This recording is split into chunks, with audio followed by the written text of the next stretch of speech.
சீமோன் பேதுரு ரோம் நகரில் சிலுவையில் தலைகீழாக அறையப்பட்டு இரத்த சாட்சியாய் மரித்தார். அந்தரேயா கிரேக்க பட்டணத்தில் எக்ஸ் வடிவிலான சிலுவையில் அறையப்பட்டு இரத்த சாட்சியாய் மரித்தார்.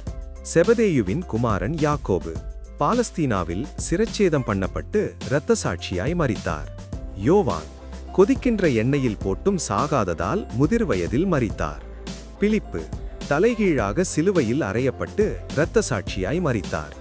மத்தேயு எத்தியோப்பியாவில் தலை வெட்டப்பட்டு இரத்த சாட்சியாய் மரித்தார். தோமா இந்தியாவில் உள்ள சென்னை பட்டணத்தில் ஈட்டியால் குத்தப்பட்டு இரத்த சாட்சியாய் மரித்தார்.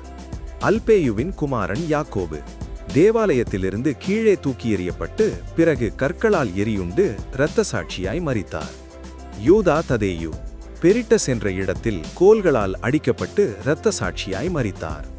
கானானியனாகிய சீமோன் அரிவாளால் பகுதியாக வெட்டப்பட்டு இரத்த சாட்சியாய் மரித்தார். பவுல் ரோம் நகரில் சிரச்சேதம் பண்ணப்பட்டு இரத்த சாட்சியாய் மரித்தார். உலகம் உங்களை பகைத்தால் அது உங்களை பகைக்கிறதற்கு முன்னே என்னை பகைத்தது என்று அறியுங்கள்.